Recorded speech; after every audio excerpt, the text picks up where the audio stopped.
to Washington, where Terry McLaurin, frustrated currently with negotiations on a contract extension, requested a trade on Thursday. With sides far apart, McLaurin held out for the first 4 days of training camp before reporting on Sunday there's been no movement towards a new deal. Dan Orlovsky had some advice for the Commanders. He put this on Twitter. Can't mince words there. Do not trade him. That is our ESPN NFL analyst, Dan Orlovsky. How did Terry McLaurin and the Commanders get here? Graz, I know that you've been at Commanders camp the last couple of days. I know you're with the Eagles right now, so going around the NFC East.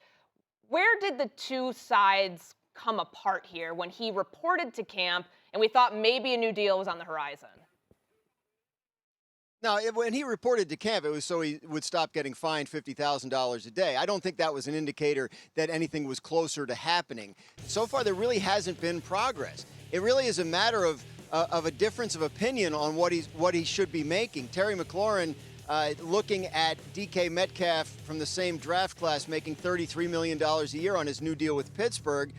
The Commanders looking at it and saying, you know, you're a 30-year-old player. That feels pretty high. If you wanted more than DK Metcalf, now you're in Justin Jefferson territory.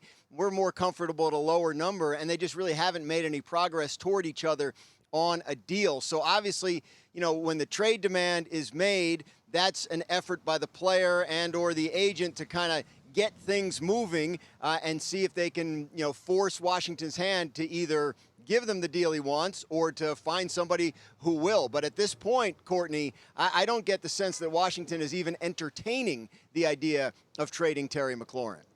So from holdout to hold in to trade request, I'm going to put you in the GM seat here. How do you get this resolved if you're Adam Peters? You just keep doing what you're doing. You're not trading him, and you're just abundantly clear. Like, we are not trading you. We are glad that you're a Commander. We hope you're a Commander for a long time. But, Terry, you're also under contract for this season. It's August 1st, and we have a great quarterback in Jalen Daniels on a rookie deal. We've made meaningful improvement. Deebo Samuel, Laramie Tunsil. You've led the league in contested catches since 2019. You're a critical member of this team, and we want you here. We are not trading you, and that's really the extent of the discussion. I mean, the team is not better without him. I think that we're all kind of in agreement on that. But, Herm, do you think Jayden Daniels, they're trying to win with him on his rookie deal right now. They got as far as the NFC Championship game with Terry McLaurin and Jayden Daniels last year. Does JD5 need Terry McLaurin to thrive, or should Washington actually entertain the value of moving him for some future picks? Well, I don't know if you want to move him. He's a fantastic football player. Now, understand this, they brought in Deebo Samuels. So they might have anticipated this. And this is the offseason before the season begins, where last year you always hear about a receiver wanting a new deal. Trade me, right? Brandon Ayuk went through this with San Francisco. So this is the norm of the National Football League. And it always seems to be the receivers, the ones that are really good, by the way. But I think they'll get a deal done. You know, this is a big part of their offense. This team has the ability to challenge the Philadelphia Eagles. They couldn't beat the Eagles last year, but this is a team that is playoff bound. And on the thought of a trade, if a team were to entertain the idea of trading for Terry McLaurin, that's a draft pick that you're giving up and a new contract if he wants to be in that $30 million a year range, top 10, top 15 money. That is quite a cost that the incurring team would have to incur. All right, we'll put a pin in this now. To Dallas we go, where the Cowboys star linebacker Micah Parsons have been negotiating an extension without results for months now. Still, there's been this general optimism that eventually a deal will get done. We've seen this done several times down in the Big D, but currently it seems like the two sides might be heading in the wrong direction. Here's what Adam Schefter said on the standoff yesterday on Get Up. Everybody has a perception, like you do, Greeny, that the deal between the Dallas Cowboys and Micah Parsons is going to get done. But today, they are further apart on a deal than they were in late March. Yeah. And it is not trending towards getting done. It's trending right now the other way. So where is this going to go? I don't know, but I could tell you that a deal feels a long ways away, if there's one at all. I hear long ways away. I hear trending in opposite directions. This happened on July 31st. That's when Adam said that. There's time, but you hear Adam Schefter and you think what? The deal's going to get done. And look, Adam's as good as there is, but Jerry Jones has owned the Cowboys for a long time. You could go back to Emmitt Smith. Always seems to be bumps in the road with their star players, and to me, this is no exception. So I understand there hasn't been progress, but again, today is August 1st, Courtney. We have 5 weeks until opening day. They can always franchise him, which I just don't think it's even going to get to that part.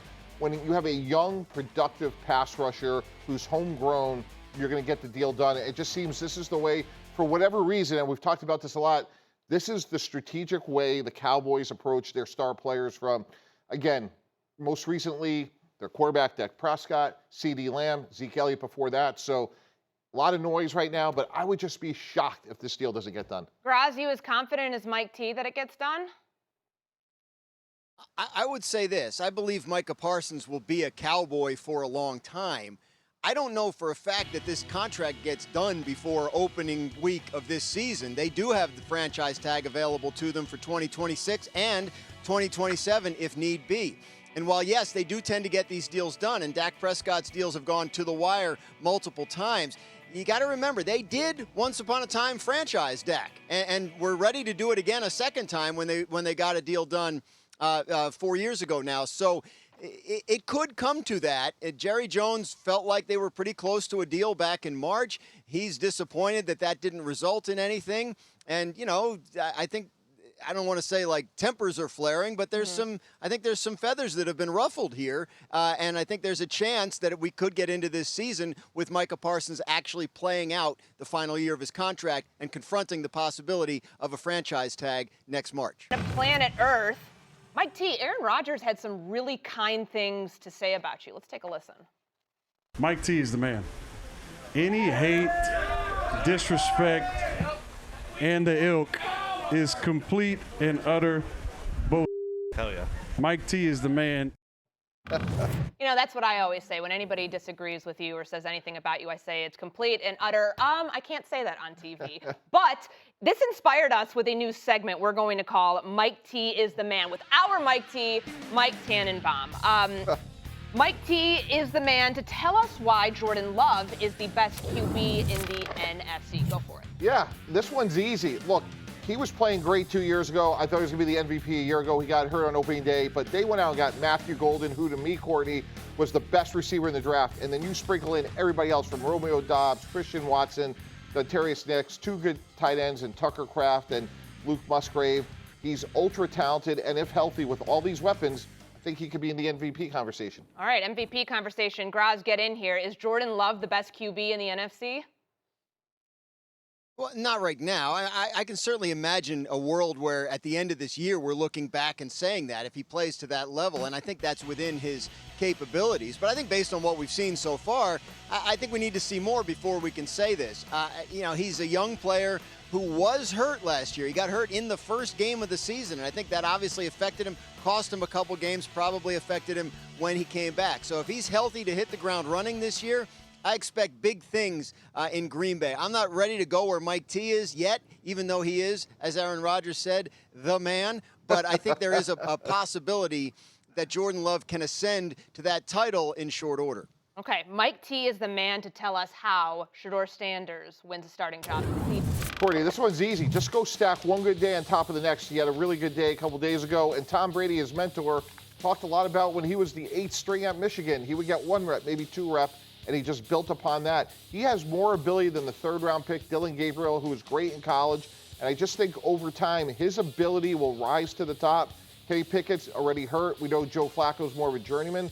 Let him play, and I think the more he plays, the more he has a real chance of earning the job. Coach, I'm coming to you. I know it's difficult when you have multiple quarterbacks in camp to split up these reps, but should Shedeur be getting a first-team look right now in training camp? I would give him some first-team looks. There's no doubt about it. And Mike makes the point, you know, when you think about Gabriel, he reminds me a lot of a guy that played there long ago named Brian Sipe. He's a pocket quarterback. He's not going to move a lot. We know Joe Flacco plays from the pocket. Shedeur gives you a dual threat. Not that he's a great runner, but he can move and he can, you know, make plays on the run. I do believe that, you know, he probably shouldn't have been. He should have been drafted a little bit higher than how he fell. So I think as this competition continues to go, and I said it when they drafted him, when I was on a Cleveland radio station. I think he will be the starter. All right, one more here. Mike T., you are the man to tell us why the Eagles won't repeat. This is the last element. I like this segment. Can we keep going? The whole show can be Mike T. says. Hey, they have a lot of good players, but they have a lot of young defensive players that have to step up. And if they do, they'll have a chance to compete. But when you look at, we have a graphic here that just shows all the young players from Quinton Mitchell, Cooper DeJean, Jalix Hunt, amongst others that are going to have to step up because they've lost Milton Williams, Josh Sweat, Brandon Graham, Gardner Johnson, Darius Slay. So those young players are going to have to play well and play well early for them. I guess I should have read the rundown before I came here and decided to wear Eagles green because that is where Dan Graziano is. I promise this was a wild coincidence. Graz, I want to talk to you about what you're hearing about Jalen Hurts because at the center of all of this, we've talked about Saquon Barkley, what this team's key is to repeating. He's got a new offensive coordinator this year. How, so far, is Jalen Hurts acclimating to Kevin Patullo? I think it's been pretty smooth, Courtney. And look, he has a new offensive coordinator every year. Remember, a couple of years ago, after his first Super Bowl appearance, they lost Shane Steichen to the Colts job. They elevated Brian Johnson. That did not go well. Last year, they bring in Kellen Moore, and obviously we know how that ended. That ended extremely well. So you can look at it and say, well, the last time they elevated somebody from the staff to this role, it didn't go well. But that's 2 years is a big chunk of Jalen Hurts' career, and he's done a lot of growth and maturing. Obviously, in that time, he is now a Super Bowl MVP. His confidence is at a level where it probably wasn't 2 years ago, just by virtue of all the success he's had since. So I think there's a feeling here that it'll be a smooth transition. These two already have a relationship. It reminds me, I was talking to Baker Mayfield when I was at Bucs camp earlier this week about a similar situation.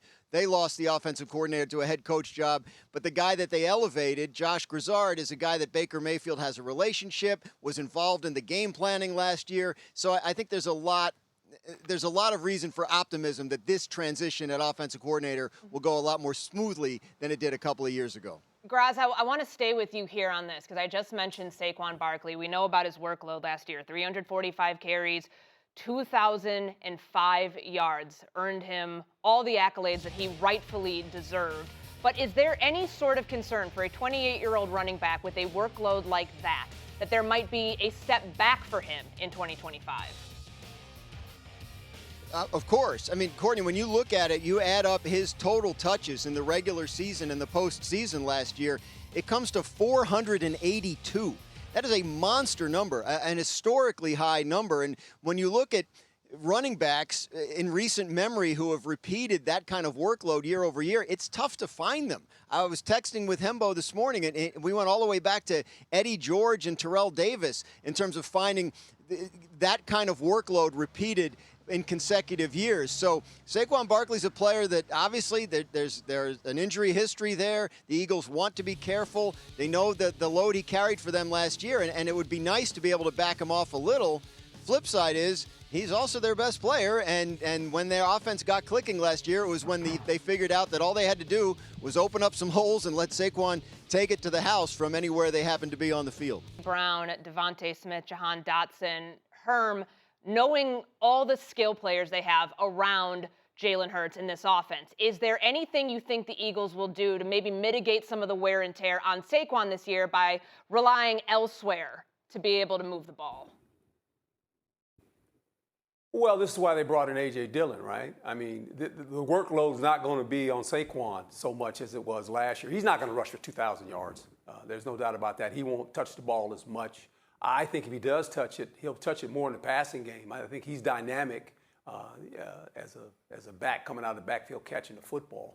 So you guys were commenting, too, on Kevin Patullo, the new coordinator. I think he'll do a great job, actually. He was the quarterback in college, and my son played with him. So I've known him since he was in college, since he came out of high school. And he's been in this Philadelphia offense. He knows the quarterback very well. It'll be a real easy transition for Kevin to take over. And actually, he played the quarterback position. So I wouldn't worry about the coordinator thing at all. Feels like that's kind of become the norm for a lot of QBs in the NFL, the rotating cast of offensive coordinators and play callers that they deal with from year to year.